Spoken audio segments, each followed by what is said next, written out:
हमेशा हर बात में भगवान का हुक्म समझो। अगर जो भी कुछ घटनाएं घटती हैं वो लोग भगवान के हुक्म से होती हैं, तो आपके नए कर्म नहीं बनेंगे और आप दुख परेशानियों से छूट जाओ। एक दृष्टांत आता है कि एक संत था, वो हर बात में ये बोलता था जो हो रहा है भगवान के हुक्म से हो। तो एक बार राजा के महल से किसी चोर ने चोरी की और सामान लेके भागा। अब महल में सैनिकों ने देख लिया, उसको पीछा किया। भागते भागते वो जो चोर था छिपता छिपाता दौड़ता दौड़ता उसी संत की कुटिया में ही पहुंच गया। अब वो तो अपनी कुटिया के बाहर सवेरे सवेरे संत लोग उठ जाते हैं ब्रह्म मुहूर्त में, 3 साढ़े 3 बजे 4 बजे से अपना ध्यान समाधि में बैठते हैं। तो वो अपना संत अपने सारे नित्य नैमित्तिक कार्य पूरे करके और अपनी कुटिया से बाहर निकल के और वहीं दरवाजे के पास वो बैठे हुए थे आंख बंद किए ध्यान में, भगवान के ध्यान में। चोर वहाँ आया तो उसने देखा कि ये तो आंख बंद किए है, तो जो उसके पास चोरी किया हुआ जो सामान था थैला, वो उसने संत की पीठ के पीछे छुपा दिया, रख दिया। अब खुद उसके कहीं झोपड़ी के पीछे कहीं ऐसे पेड़ था उसके ऊपर कहीं छुप गया चढ़ के, तो उसको कोई देख ना पाए। अब सैनिक लोग आए पीछे पीछे दौड़ते हुए, तो देखा ये बैठा है संत आंख बंद किए, देखा उसके पीठ के पीछे सामान भी रखा, तो उसको एकदम से झंझोड़ के उठाया। बोले अच्छा, आप चोरी करने के बाद यहाँ संत होने का नाटक कर रहे हो, उठो चलो जेल में, चोरी करी है तुमने। तो उसने पूछा भी कैसी चोरी, क्या? बोला ये देखो तुम्हारी पीठ के पीछे ये थैला यहाँ रखा हुआ है और तुम अपने कमर के पीछे छुपा के और ऐसे सामने से ध्यान लगा के बैठ गए। तो वो कहता है कि नहीं, मैं चोर नहीं हूँ, भगवान के हुक्म से ही कोई चोर आया और भगवान के हुक्म से ही उसने मेरे पीठ के पीछे ये सामान रख दिया, भगवान के हुक्म से ही कहीं छुप गया और मैं तो भगवान के हुक्म से ध्यान में बैठा हुआ था। तो सैनिक कहते हैं अब जब पकड़ लिए जा रहे हो तो भगवान भगवान कर रहे हो तुम बहुत, ये सब बातें बताना वहाँ पे जज के सामने बताना। अब जब गए लेके गए उसको सामने, चलो इसका फैसला किया जाए।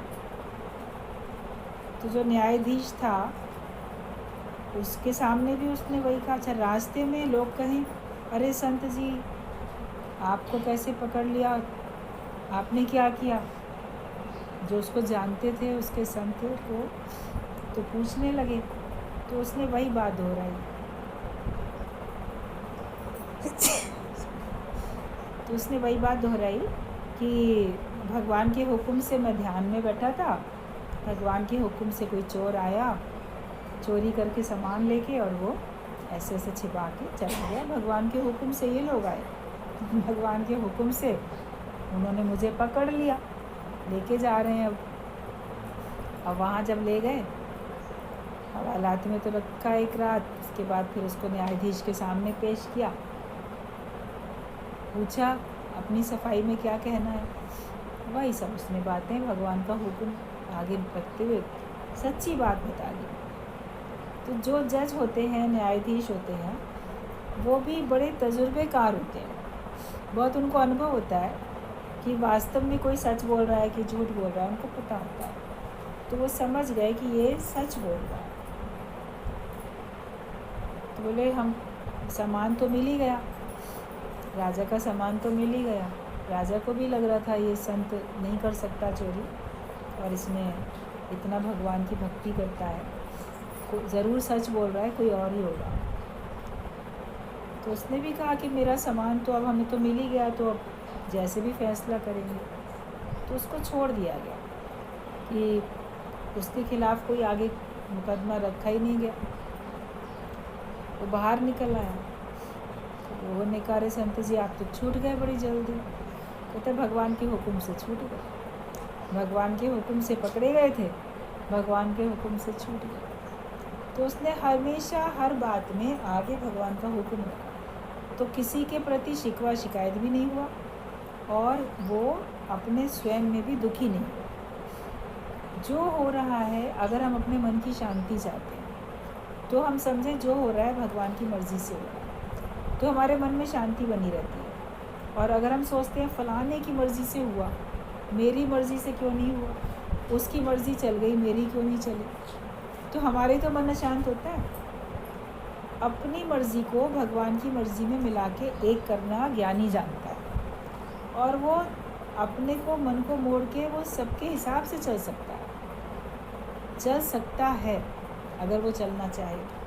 और जहाँ आवश्यकता होगी वहाँ चल सकता है, जहाँ आवश्यकता नहीं है वहाँ पे वो अपनी दृढ़ता से अपना फैसला भी बता सकता है। लेकिन उसको मन को मोड़ने की कला आती है। हमें भी सबसे आगे भगवान को रखना है। जब हर बात में हम पहले भगवान को रखेंगे तो हम सब बातों से छूटेंगे, यहाँ तक कि हम जन्म मरण के चक्कर से, 84 लाख योनियों के चक्कर से, सबसे हम छूटते चले जाएंगे।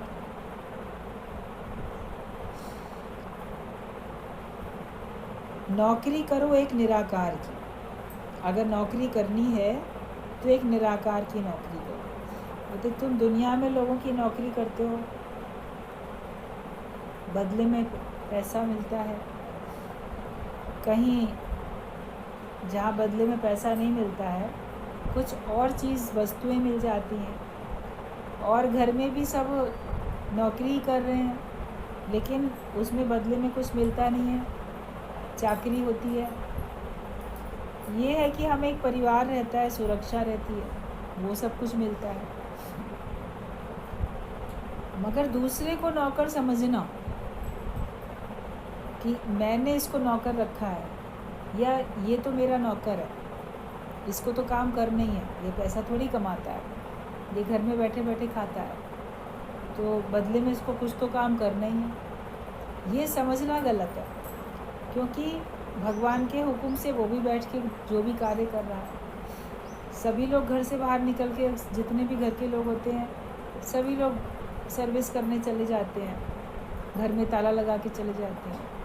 तो फिर घर के काम के लिए उनको दूसरे लोगों को रखना पड़ता है, सैलरी दे के रखना पड़ता है। उसमें इतनी ईमानदारी से कोई कर नहीं पाता, ठीक से नहीं कर पाता। लेकिन जो घर के प्राणी अगर कुछ करते हैं तो कितने अपनेपन से, कितनी ईमानदारी से काम करते हैं, तो उनकी सेवाओं की हमें कदर करनी चाहिए। और अंदर में नहीं सोचो कि हमको फलाने की नौकरी करनी पड़ रही है या मैं घर में रहता हूँ इसलिए मुझे करना पड़ता है। अंदर में मन में ये भाव रखो कि हम एक भगवान की नौकरी करते हैं और बैठे हैं तो भगवान के हुक्म से बैठे। घर में भी अगर हम बैठे हैं तो भगवान के हुक्म से बैठे। भगवान ने हमारे व्यवस्था ऐसी बनाई है, अगर कोई और तरीका बनाया होता तो कोई और तरीके से आप जीवन जीते। लेकिन जैसे भी भगवान ने जिसका भी जीवन यापन का तरीका बनाया, तो अंदर में, मन में, मतलब कि किसी के अंडर में अगर रहना है, काम करना है, तो बोलो हम तो एक भगवान की नौकरी करते हैं और मैं किसी का गुलाम नहीं हूँ, मैं और किसी की नौकरी नहीं करता। बाकी तन जहाँ रहेगा वो सेवा करके खाएगा ही खाएगा। आप मन से भी सबके लिए भला करो, भला सोचो। तन है आपके पास स्वस्थ तो तन से सेवा कर सकते हो। अगर आपके पास धन है तो आप धन से लोगों की सेवा मदद कर सकते हो। लेकिन मन से तो सबके लिए अच्छा सोचना ही है ना, मन से तो हमको सेवा करनी ही करनी है। लेकिन अपने मन में कभी मजबूरी, गुलामी ये सब महसूस ना होने पाए कि हम किसी के गुलाम नहीं। हम अगर नौकरी करते हैं तो निराकार की करते हैं, भगवान की करते हैं। जो भगवान की नौकरी करता है उसका काम भगवान स्वयं करते हैं। जो भगवान का नाम जपता है तो उसका काम तो भगवान फिर स्वयं करते हैं, क्योंकि भगवान की नौकरी कर रहा है। आप जिसके घर में नौकर बनोगे तो आपका देखभाल वही तो करेगा ना, आपका मालिक। कोई फुल टाइम सर्वेंट होता है, कोई पार्ट टाइम होता है, तो उसकी संभाल, उसकी देखभाल जो मालिक है उसको करनी पड़ती है। तो अगर हम भगवान की नौकरी करते हैं तो भगवान फिर हमारा काम करते हैं। गुरुजी बोलते थे तुम भगवान का भजन करो तो तुम्हारे भोजन की व्यवस्था भगवान अपने आप करेंगे।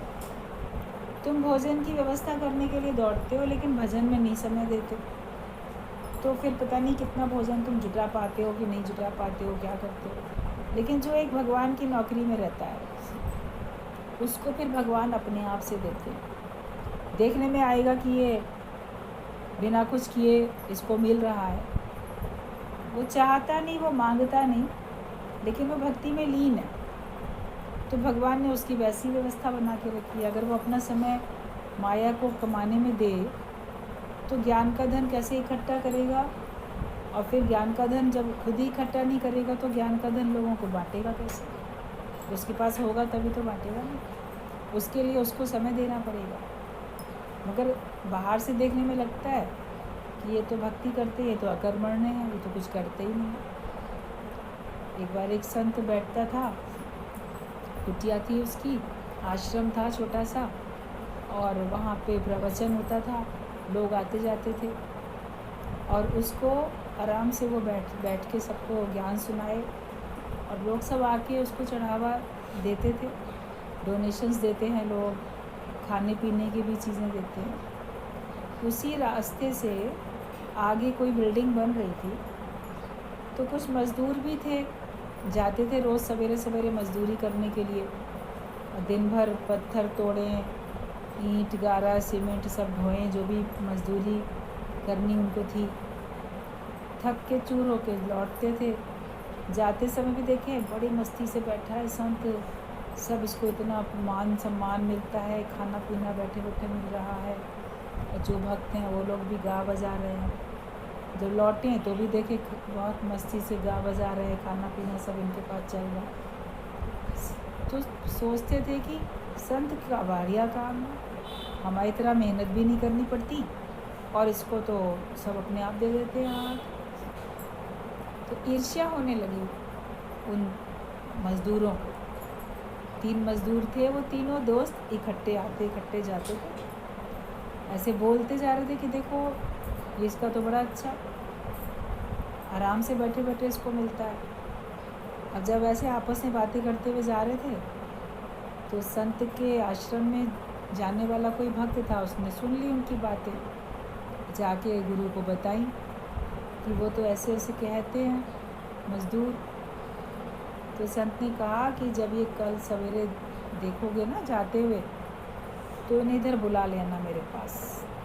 तो जब देखा जाते हुए तो आवाज़ दे के बुलवा लिया, ज़रा इधर आओ, सुनो हमारी बात, तुम ऐसे ऐसे कह रहे थे। तो बोले हाँ कह रहे थे, आपको तो बड़े आराम से बैठे बैठे मिल जाता है, हम लोग को देखो कितनी मेहनत करनी पड़ती है। तो संत ने कहा क्या तुम भी चाहते हो कि तुमको बिना मेहनत करे मिल जाए? तुम्हें दिन भर में कितनी मज़दूरी मिलती है? तो बताया भी इतने रुपए मिलते हैं मज़दूरी के। तो संत ने कहा कि तुम वहाँ मत जाओ मज़दूरी करने के लिए, तुम आज दिन भर हमारी नौकरी करो, भगवान की नौकरी करो, जो तुमको वहाँ मिलता उतना रुपया शाम को तीनों का अपना अपना मज़दूरी का हम देंगे, और बल्कि तुम्हें खाना भी देंगे।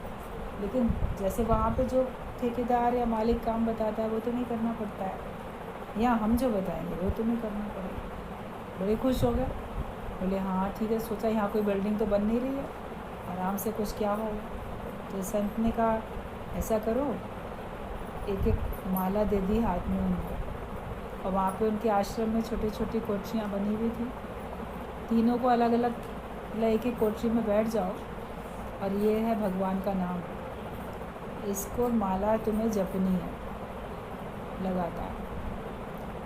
खाने के समय तुम्हारे को कोई खाना भी दे देगा, चाय के समय चाय मिल जाएगी, और शाम को तुम्हारी मज़दूरी भी मिल जाएगी। बड़े खुश हो गए, माला जपने से मिल जाएगी। अब माला जपनी उनको आदत तो थी नहीं, मन कैसे लगे। एक माला फेर ली, 108 दाने होते हैं देखो माला में। अब 108 बार एक मंत्र जपना, जो संत ने बताया भगवान का नाम सरल सा। एक ही माला जपने में थकने लगे, मन उबने लगा, और कोई बंद दरवाज़ा कोठरी में बंद, किसी से बातचीत भी नहीं हो रही है। मुश्किल से उनका आधा घंटा नहीं कट पा रहा था। सोचने लगे, तीनों अलग अलग आपस में बातचीत भी नहीं कर सकते, देख भी नहीं सकते कि शाम तक कैसे हमारा काम चलेगा। यहाँ तो मन ही नहीं लग रहा, ये तो कैद हो गए हम। ऐसी कैद तो भाई हमको नहीं चाहिए।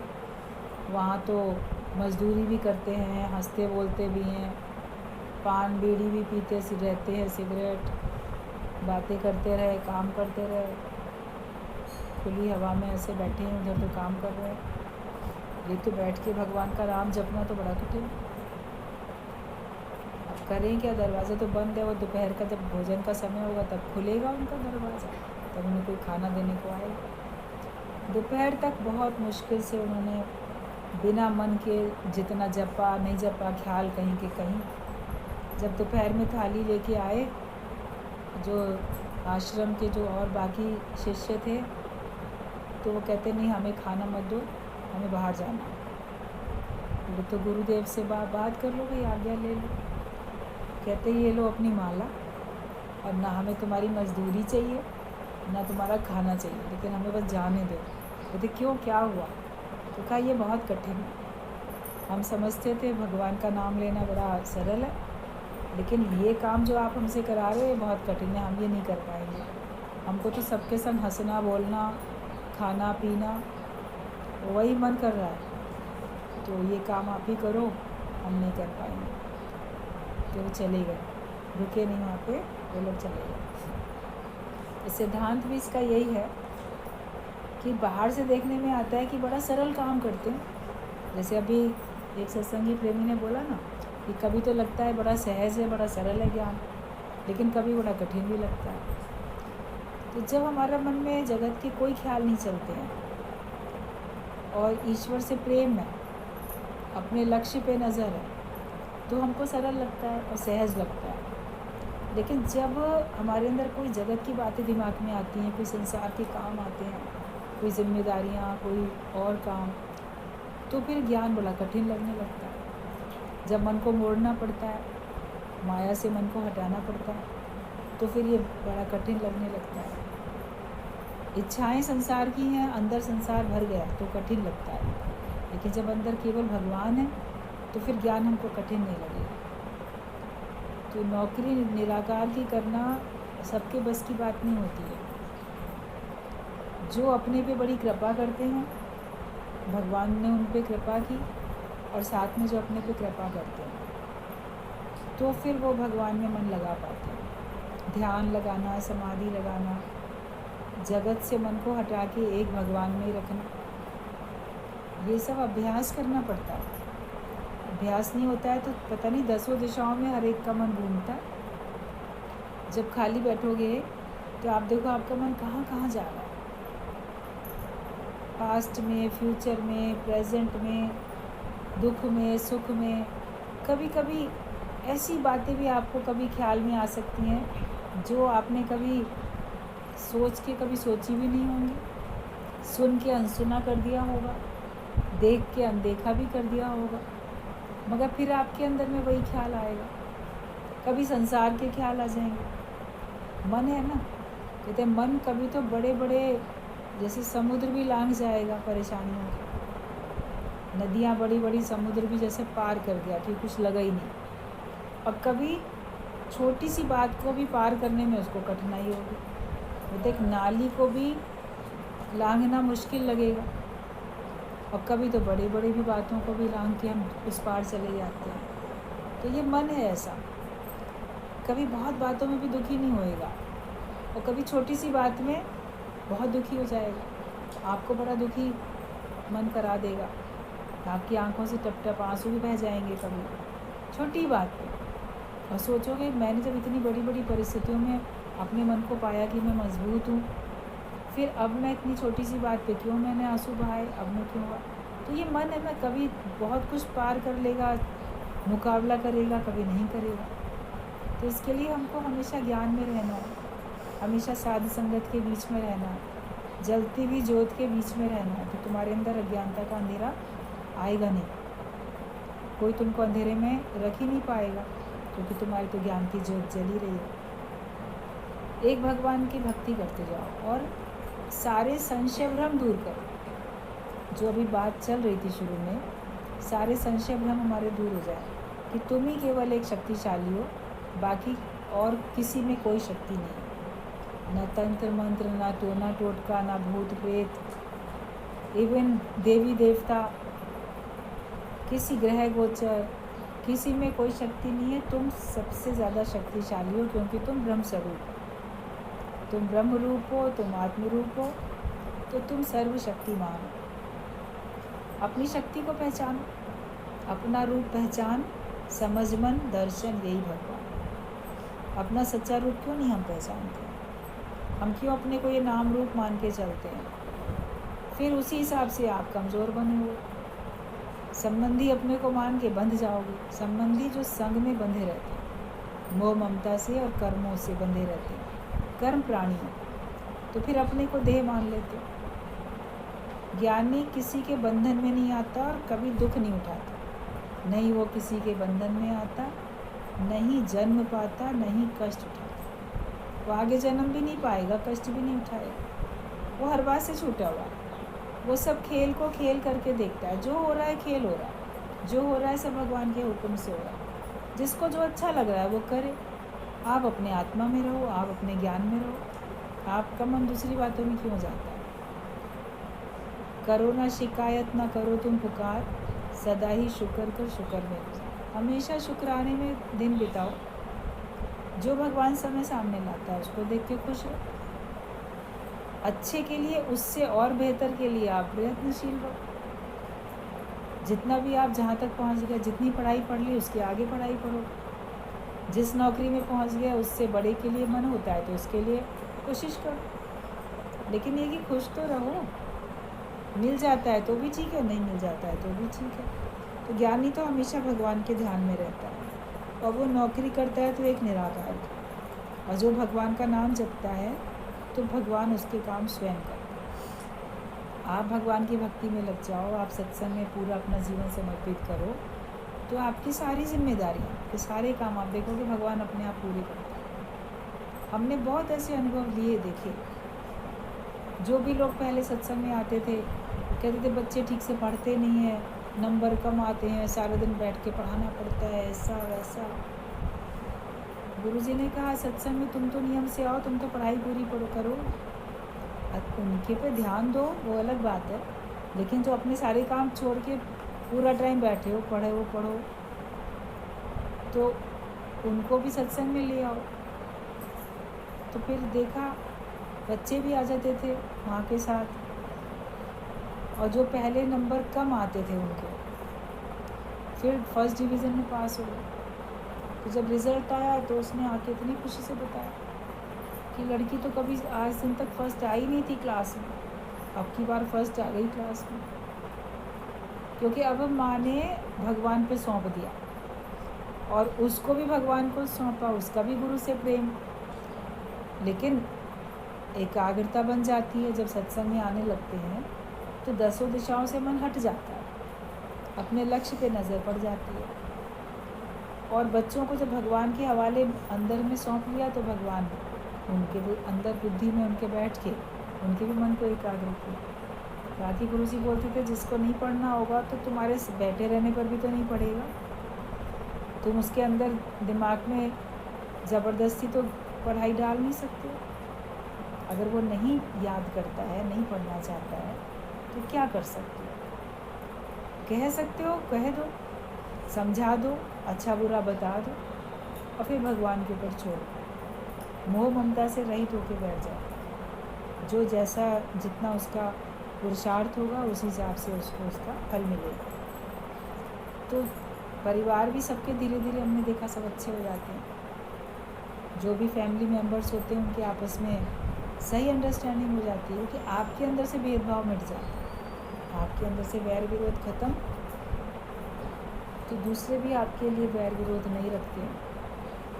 और आपको तो अपने ज्ञान से मतलब होना चाहिए, तो सिर्फ अपने ज्ञान से केवल मतलब रखें।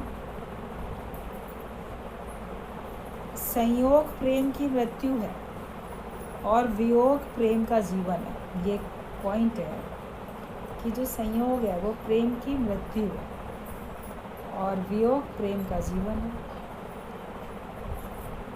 कभी देखो सोच के कि हम सब सोचते हैं कि हम संयोग होगा, मिल जाएंगे तो प्रेम बढ़ जाएगा, लेकिन तब फिर तुम्हारा प्रेम खत्म।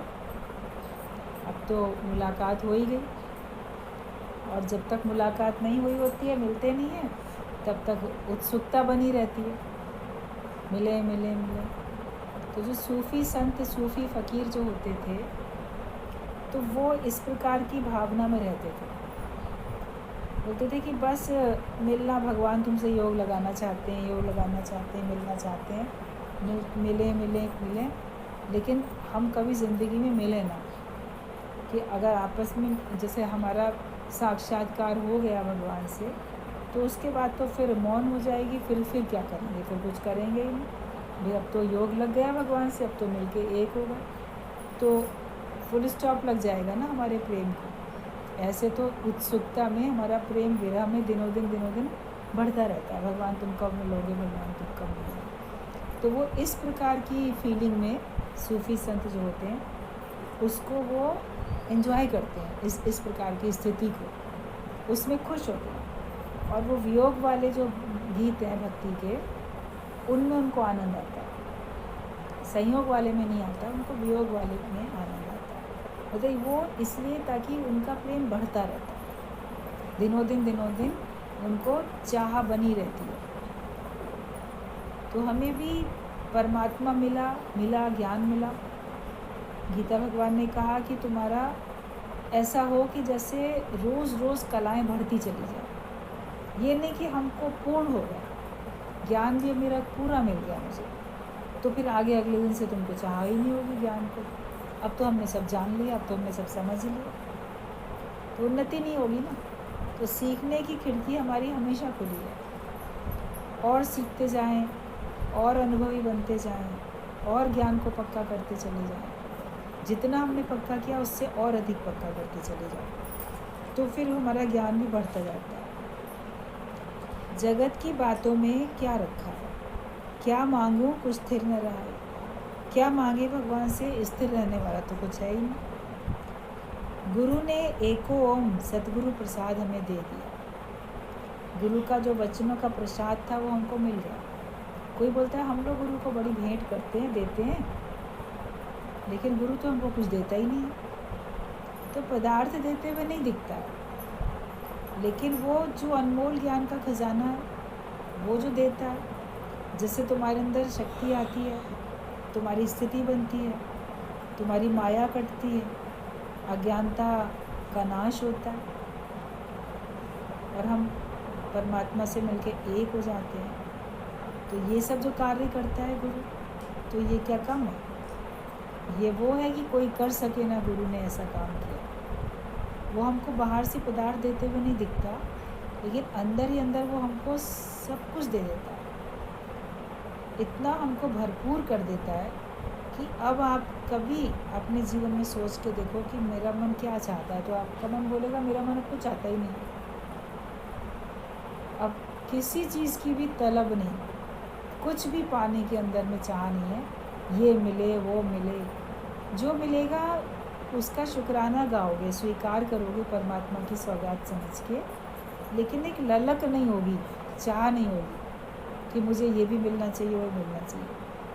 आपको लगेगा जो पहले दिया है वही कम नहीं है, पहले ही भगवान ने जो दे रखा है वही बहुत है, उसी को उठाने के काबिल नहीं। जो मिला हम तो उसके भी लायक नहीं थे, जितना मिला हमको बहुत मिला, अधिक की चाह हमको रखनी नहीं है। तो माया में और क्या मांगे, जो कुछ मांगेंगे वो स्थिर रहने वाला है भी नहीं, वो भी तो जाने वाला है। और सब इकट्ठा भी करोगे तो तुम चले जाओगे, या तुम जाओगे या वो जाएंगे। कितने दिन का संयोग होके रहेगा, आखिरकार तो वियोग होगा। तो ऐसी चीज़ इकट्ठी क्यों करो जिस वस्तु के जाने पे तुमको रोना पड़े, या तुम्हारे जाने पे उसको रोना पड़े। ऐसा चीज़ इकट्ठी क्यों करो, रोने वाले पदार्थ क्यों मांगते हो? ज्ञान है जो हमको रोने से बचा लेता है, ज्ञान है जो हमको शक्तिशाली बनाता है, और वो तो हमको गुरु दे ही रहा। मौत है एक गहरी निद्रा, गहरी समाधि, और कुछ नहीं। लोगों को लगता है मृत्यु तो बड़ी भयानक चीज़ है, पता नहीं मौत क्या है, हमेशा के लिए वियोग हो गया है, तकलीफ़ होती है, लेकिन वो एक गहरी नींद है और वो समाधि की अवस्था है। उस गहरी नींद में जिसको गहरी नींद आती है उसको फिर बड़ा आनंद आता है। जब कभी आप सवेरे उठ के बोलते हो, कल ना रात मुझे बहुत गहरी नींद आई, एक बार भी रात में आँख नहीं खुली, एक भी सपना नहीं दिखा, बहुत बढ़िया नींद आई, तो सवेरे कितना हम तरोताज़ा महसूस करते हैं। मृत्यु भी ऐसी गहरी नींद है। जिसको वो गहरी नींद आई, उसके बाद जब वो किसी दूसरी देह में जागेगा तो बड़ा तरोताज़ा महसूस करेगा। छोटा बच्चा जन्म लेता है तो कितना तरोताज़ा महसूस करता है अपने आप को, गहरी नींद के बाद जागा है। उसको पुराने जीवन का कुछ याद रहता है, खुश होता है, बहुत अच्छी नींद आई। तो वो मृत्यु ने आपका पुराना सब भुला दिया, आपको फिर से नया कर दिया, तो आपके लिए तो बड़ा अच्छा हो गया, दूसरे के लिए भी अच्छा हो गया। और दूसरे के लिए भी क्यों रोते हो, उसके लिए भी बड़ा अच्छा हुआ, तुम्हारे लिए भी बड़ा अच्छा हुआ। मुझसे बोलोगे नहीं, लेकिन मन में तो सोचोगे ईश्वर जो भी करता है अच्छा ही करता है। हमेशा भगवान के शुक्रगुजारी में रहें। और ये एक गहरी नींद की तरह से, कोई गहरी नींद में सो के जागेगा तो फिर हमको तकलीफ़ क्यों है, सोया है तो जागेगा तो ज़रूर। इधर मृत्यु है तो कहीं ना कहीं जन्म तो है ज़रूर। जब तक कोई पूरा योगी नहीं बनता, योग नहीं लगता, उसका आवागमन का चक्कर तो रहता ही रहता। और योग लगने के बाद भी भगवान अपना यूज़फुल हैंडल बना के कब उसको दुनिया में भेज दें अपना कार्य करने के लिए, संतों के रूप में भगवान भेज देते हैं फिर उनको, जो आके जगत का कल्याण करके जाते हैं। भगवान का कार्य करने के लिए अपना यूज़फुल हैंडल बना के भगवान भेजते हैं। तो कार्यरत तो रहता है, कोई भी नाश थोड़ी होता है, लेकिन ये है कि कर्मों का फल भोगने के लिए उसको नहीं आना पड़ता। हर बात में भलाई है। तो मृत्यु जो है, मौत है गहरी नींद और गहरी समाधि। जैसे समाधि में आपको कुछ याद नहीं, आपको शक्ति महसूस होती है। रात को सोने के बाद भी सवेरे उठो तो भी आपको शक्ति तो महसूस होती है, थोड़ी तो ताजगी लगती है। और नहीं महसूस होती है तो आपको लगता है कहीं ना कहीं कोई दिक्कत है, कोई परेशानी है, उसको हमें दूर करना है, उस दिक्कत परेशानी को। ज्ञानी को क्या रोइए जो ग्रह अपने जाए, रोइए साकर बापरे जो हाथों हाथ बिका। मतलब अगर कोई ज्ञानी है, उसका शरीर शांत होता है, देहांत उसका हुआ, तो उसके लिए हमें आंसू बहाने की रोने की ज़रूरत नहीं।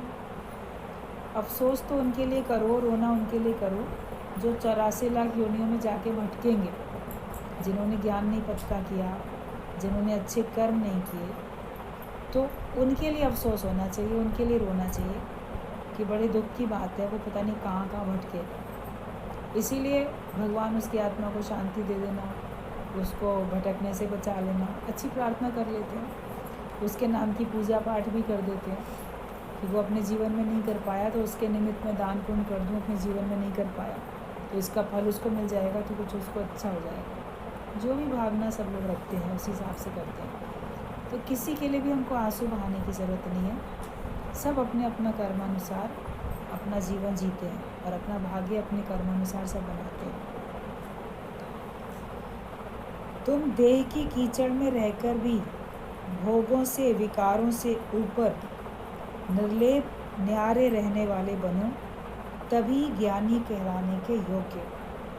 जैसे कमल का फूल तालाब में, कीचड़ में, पानी में रहता है, लेकिन उससे वो ऊंचा उठ के रहता है, कीचड़ में धंस नहीं जाता, न कीचड़ गंदगी पानी उसमें ऊपर उसको मलिन करता है। पुष्प तो देखो एकदम ऊपर ही रहता है, ऊंचा उठ के रहता है। तालाब में अगर पानी बढ़ जाता है तो कमल का फूल भी ऊपर उठ जाता है, डुबोता नहीं है वो उसको पानी, लेकिन वो फूल ऊपर उठ जाता है। तो उपराम होके रहो, इतने निर्लेप न्यारे होके रहो, तभी तुम ज्ञानी कहलाने के योग्य हो। अगर माया में, परिस्थितियों में, इनमें अगर हम लिप्त हो जाते हैं तो फिर हम ज्ञानवान कहलाने के लायक नहीं। तो देह की दलदल से, देह की कीचड़ से ऊंचे उठो और ऐसे निर्लेप न्यारे होके रहो, फूल की तरीके से, कमल के फूल की तरीके से। तभी तुम ज्ञानी कहलाने के योग्य हो और तभी तुम वास्तव में ज्ञानी बनोगे। हर एक चाहता है लोग ना मुझे ज्ञानी समझें, ब्रह्म ज्ञानी समझें। मैं इतने साल से सत्संग में आ रहा हूँ तो मुझे तो ज्ञानी माने सब लोग। तो तुम उपराम होके रहो तो तुमको ज्ञानी मानेंगे। तुम बनो तो पहले ऐसे, लिप्त होके क्यों रहते हो? लिपायमान कहीं से भी, किसी से भी नहीं होना।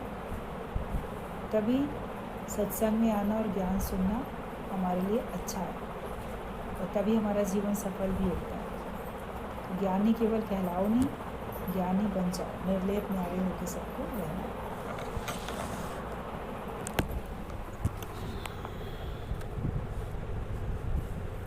मेहनत करो सब अपने से।